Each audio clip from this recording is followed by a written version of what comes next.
Alpha Omega London, maker of shoes, creators of waves in the fashion industry, introduces Fashion Vanguard's podcast. We aim to open minds, share knowledge, listen to opinions, and start conversations. Our podcast series unravels fashion's many guises and tackles head-on the current issues that matter, getting honest views from the mouths that matter.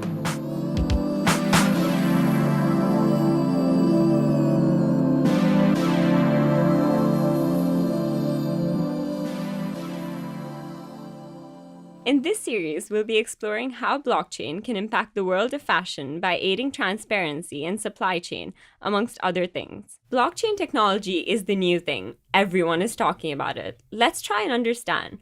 What is blockchain technology? What is the function of this new technology, and how is it being applied? We'll also discuss the merits and whether or not it could help fashion in this episode. In an effort to better understand and make others aware of tech innovations in fashion, we have some panelists with us today. They are Nazina, Gurdeep, Daniel, Raid, and myself, Ashwini. Okay. So what is blockchains, right? I guess in the simplest way possible, I guess I could say, whenever you look at your bank statement, you see transactions going in and out, and hopefully more in than out. And all that is a record of those transactions, a ledger. So what blockchain does is it takes that ledger and it distributes it across a bunch of different computers. And those computers do a really hard maths problem, and they use that to make it very secure. That's all that really happens. And often what happens is the person who's governing the rules around how they're managing how those transactions are secured, with what level of security, how often it is that they're secured. It can be it's sort of a democratic system. So a lot of different computers can make a decision, put together, and create a majority decision as to how it's governed. That's an extremely brief version. But the most important bit is that bit, which is the first bit, which is just a secure ledger of transactions with distributed security, if you like. Could you give some sort of like tech jargon in terms of describing who those particular modulators are, or what do you call those people who regulate? Moderators. Moderators.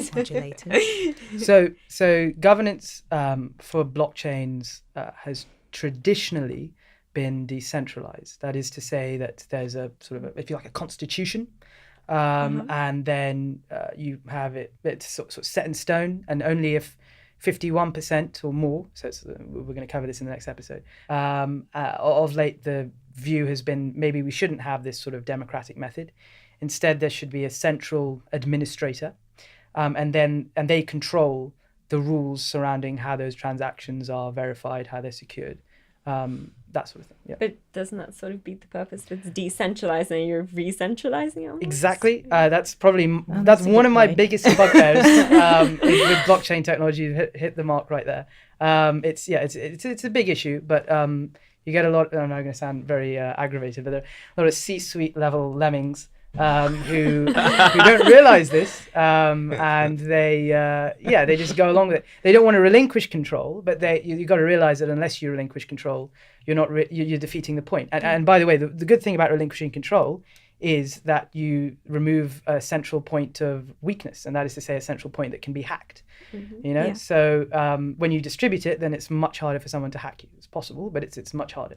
Also, so when you say decentralized, and when you say so different people are sort of storing the information. Well, I mean, Everyone from what I understand, like you obviously somewhere you need disk space for that information. Like that's an issue. I mean, why would I voluntarily offer like free disk space on my home PC? Like, is that that's one of the issues. That's a big issue. And it's an environmental issue as well, because you're using up a lot of space, using up a lot of electricity.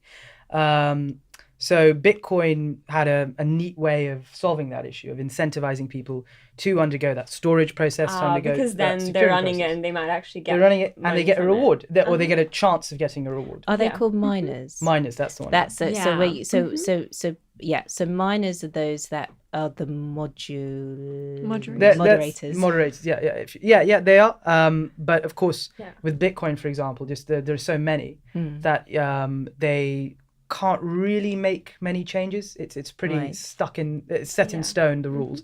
This being said, because there are some problems with, if you like, Bitcoin's constitution, there was this move not that long ago to create something called Bitcoin Cash, which, if I use the verb fork, do you understand what I mean? Yeah. Yes. Yeah, there was sort of a fork so they created sort of Bitcoin 2.0. So the moderators have power to an extent. Yeah. But if it's set in stone, there's not really that power to do anything.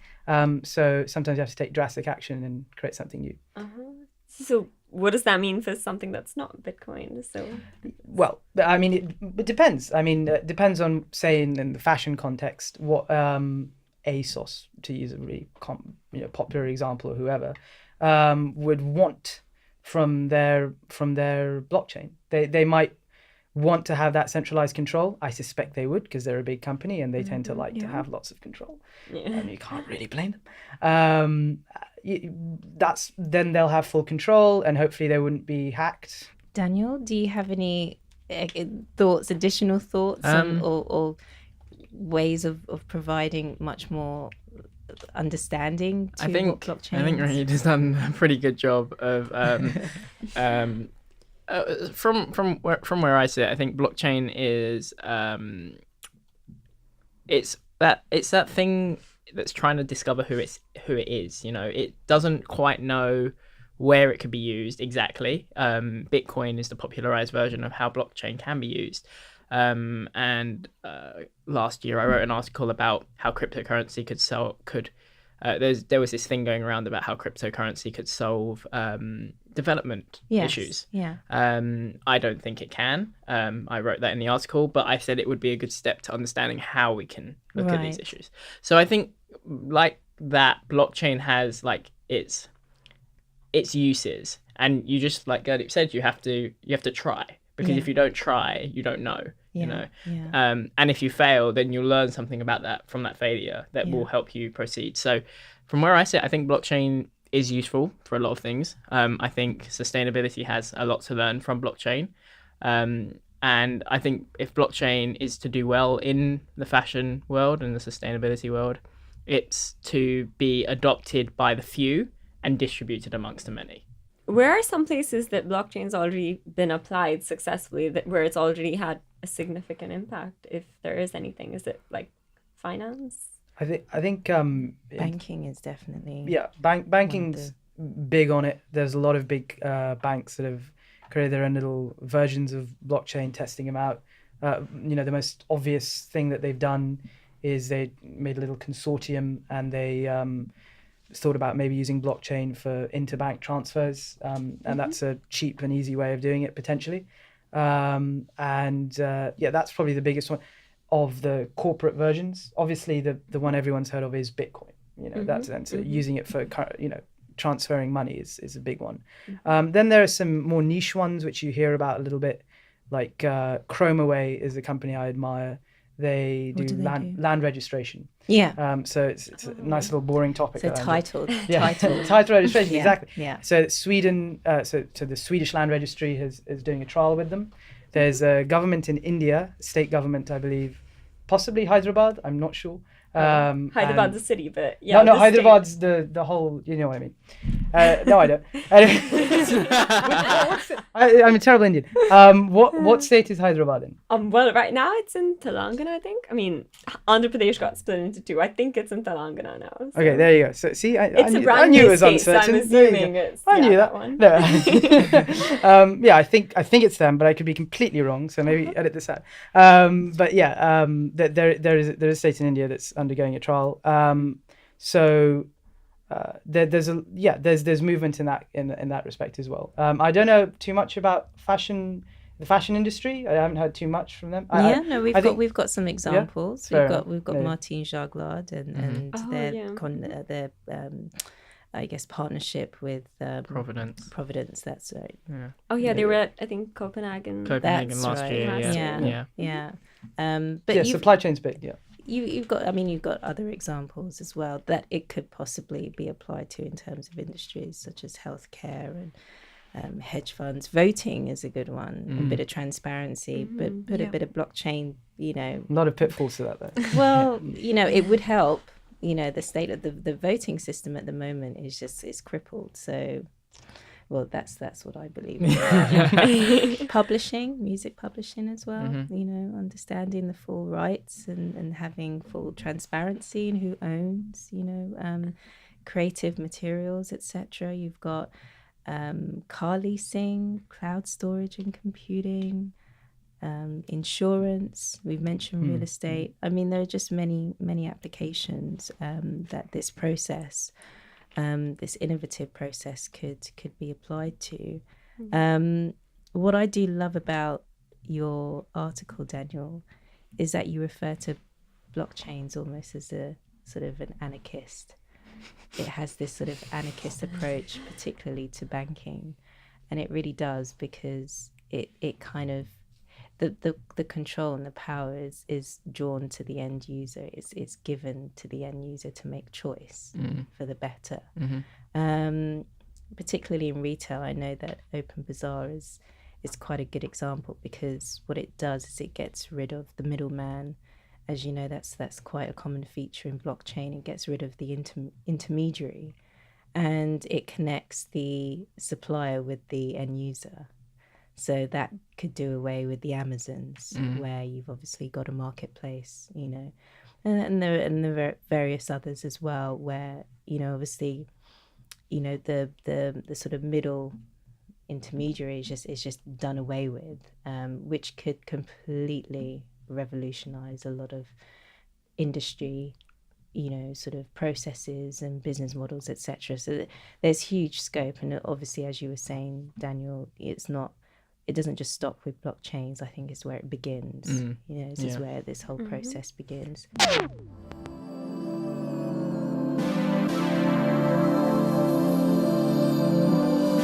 Just a quick reminder, you're listening to the Fashion Vanguard's AO London podcast.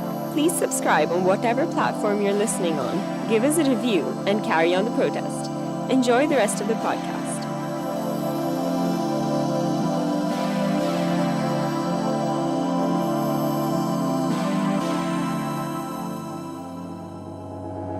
So what would you say is the main benefit of blockchain technology? Especially, now that I'm a little bit confused that possibly the decentralization of it is not the biggest benefit. So what is the biggest benefit of it, really? What would you say? The biggest benefit is it's possibly a cheap and fairly reliable way of having a record of transactions, to give you a nice boring Absolutely. answer. Okay. The question is, to what extent is it the cheapest and most reliable way of doing it? For years, people have had records of transactions that are pretty secure. Does this represent anything more than, barely a marginal benefit? So I'm being too cynical, I suppose.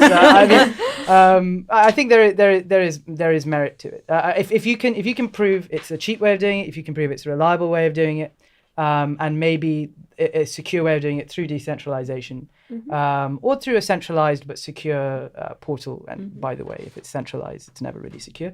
Then it could be a beneficial way of doing things in the use cases that Nazina has already outlined. But it might not be if it's only a tiny benefit, is the way I see it. Yeah. Transparency and traceability, I think, are the key takeaways with blockchains. And I think where it works, particularly with fashion, is how it kind of solves the complex supply chain issue that fashion, unfortunately, has to deal with. And sometimes you got brands that have no idea what, then they have no idea of tracing their supply chain. And it's a very complex supply chain as well. It's you couldn't even imagine how complex a supply chain is. Even like fashion companies or any company has really got no idea how much discrepancy really there is between even two tiers. So tier in fashion, in industries and sustainability, they talk about supply chain levels as tiers. So tier 1 would be your contractor, tier 2 would be your subcontractor, and so on and so forth. And in the fashion industry, they can be up to 25, 26 tiers. And you think about that, there's you couldn't even imagine, you'd have a piece of paper, you'd write down all the people who would be in your tiers, you would run out of paper because it would go on and on and on, and it goes all the way from the end consumer, or sorry, the company that produces it, all the way down to the person who farms the cotton or whatever material you're using to manufacture, and it goes up and up and up, and you know, we forego how complicated it is just because we just, in a way, we don't want to know, you know, like in a way we kind of just comes back to what we're talking about, technological innovation. We kind of just want it, and we want it now, and we don't really want to worry about why all it's the happening. complexities. Yeah, and it makes sense because we want convenience, right? So it comes down to, I think, blockchain and sustainability is how much you want to know, and how much, you know, because there's that common saying, what's it about, the more you look, the more you find, right? And it's kind of comes down to that, really, when you look at blockchain, because if you want to implement blockchain, you're going to find stuff that you don't want to find. But don't you think it makes it convenient to establish or acquire knowledge? I think that's what it does. I think it does, but I think it creates this paradox for why, like, people want to know and why people don't want to know. There's like different tiers of who wants to know. Right. So, for example, someone who's politically, socially, environmentally engaged wants to know. Someone who wants to just buy clothes doesn't really want to be told and feel guilty about why they're buying clothes. But I think that's because it's changing. Yeah. And don't forget millennials, and I hate using this word, but millennials are much more conscious and most aware. So the shift, I think, of consciousness, conscious buying behavior is already starting. No, so I agree. I do agree. I'm just saying from a standpoint that, like, yes, millennials are the most conscious, but not every millennial is conscious. It's true. In the sense that, like, ignorance there is is ignorance is bliss, and the fact that, like, people are very happy to live their lives not knowing anything that doesn't concern them, in the sense that, you know, and yes, I do agree that millennials are more conscious, but I'm saying that not everyone is. But don't you think that could be learnt, or don't you think that sort of consciousness could be acquired through social pressure, or through, because you know what's going to happen? Social media, I hope, will support, you know, the sort of efforts of blockchains, and will, you know, because companies are now saying that they're sustainable, and they're not. So what blockchains will do is it will reveal all those brands that are and can prove that they're sustainable, and social media will just back that up, in that it will make it, I guess, more pressured for you to remain, you know, accepted or whatever within your network, to want to associate yourself with a brand that can prove and track and trace its sustainability. You know, so I think, you know, consciousness can be acquired. I think it can be, and I think social media and blockchain is going to be a great leverage to make companies accountable, as well as individual entities more accountable for their actions. I just have this bit of cynicism, just because I've seen how through reading and experiences how different generations are, and how, like, yes, every generation is different, but there is that part of the generation that holds the people who are more progressive back. Right. And then it's like, yeah, we can call ourselves a new generation and we're all good and fancy, but we can only say that if we bring the people who aren't conscious and self-aware forward. So that's where my cynicism lies. Right. In the fact that, like, every generation has said that they're progressive. Right. But there are still the people that hold them back. I think I'd say, you know, if you're a business, you play to the majority. So if information goes out and a lot of people think, oh, this is a very bad thing, then they'll play to that. I mean, you look at you know, Vietnam. I use that example of it. You know, you put out pictures and people say, oh, this isn't such a great idea. You look at apartheid South Africa. There were huge amounts of campaigns against that, and thank God, eventually, you know, there was a sunrise. So I think things can get better. My main reservation, to take it back a step, is that how do you guarantee that the farmer who's farming the cotton fields is going to input the right data? Maybe he'll be under pressure. How can it really be adopted into fashion? Right? This, how can you make sure that you know? Well, how can it be adopted into fashion? Because, you know, people will have competing interests, and they'll maybe not want to give off full As well as- information. as And well as- blockchain isn't a panacea for that reason. As well as No, so- human error. Yeah, human error. Human error comes into everything, you know. So Yeah, I'm due to get a delivery back on the 7th of June. I still haven't gotten it. And what does it say on the DHL tracking It's page? been delivered. It says it will be delivered. It will be delivered. And I'm having to sue the company. It's a hell of a thing. And so these things do go wrong. But then again, if there are these discrepancies, if you can sniff out the BS, then maybe there is room for maneuver there. And if the cotton farmer is chatting absolute rubbish, then and you can tell that he's being forced maybe to chat absolute rubbish, then maybe you, the consumer, can say, wait a second, this doesn't make any sense, Yeah. So there might be room there, but then Yeah. again, people are fraudulent all the time, and It's true. And then that cotton farmer is penalised and can't Yeah, work this is a big ever issue. again. and then I'll just move to another country and And then start again. the big solution here is changing the law, like in the where I don't know Says the too much. legal expert. I know. I'm no expert. I Says can't, the law I'm student. not allowed to say I'm an expert. But I am certainly a law student. But you've got, if you change the law in wherever it is that you're farming the cotton, then you can improve things. And if there can maybe be a concerted international effort in these things, maybe blockchain would bring consumer awareness. I don't know. If there could be a proper concerted effort, then you could have a real change. It's like tax evasion, right? Yeah. How if people are going to Luxembourg or Cayman Islands or whatever, if you really want to change things, well, then you go to the Cayman Islands, you go to Luxembourg, and you say, hey, can we change the tax law? Same thing with cotton fields. Although cotton fields is probably more realistic because cotton farmers probably it's easier to convince people that cotton farmers are suffering rather than tax evaders. So I think it's realistic. So basically, blockchains, we are all in agreement it could be adapted into the fashion industry, or are we more But I averse feel to- like a lot of brands, businesses, they don't quite understand what blockchain is. They like you're saying, there's quite a lot of tiers. So it's like, how would they implement blockchain? Well, that we can talk about that actually. That's a really, really good question later on in the series. But even just as the sort of the technology as in itself stands, do you feel as though it could most definitely be adopted into the fashion industry to help improve it, I guess, based on what we've spoken about in terms of benefits? And we're not trying to say it's all singing and dancing. It's kind of like, I guess, the dawn of a new type of era. But I think so. We were just talking about how some people don't care so much about where their clothes are being made.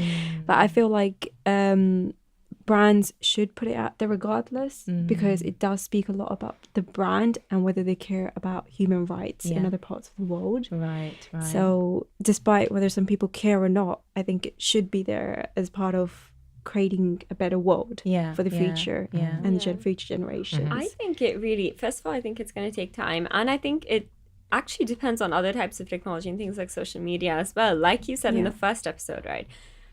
Fashion, a lot of times, they only embark on these new technical journeys, if you can call them that, if they get some sort of benefit out of it. And I think the only point when they'll actually get some benefit out of it is when customers start realizing and customers start sort of supporting brands that are ethical and boycotting ones that aren't. And to get to that point, I think it's consumers who first have to get to that point. And that happens through things like social media, awareness, education. And I think that might take a while.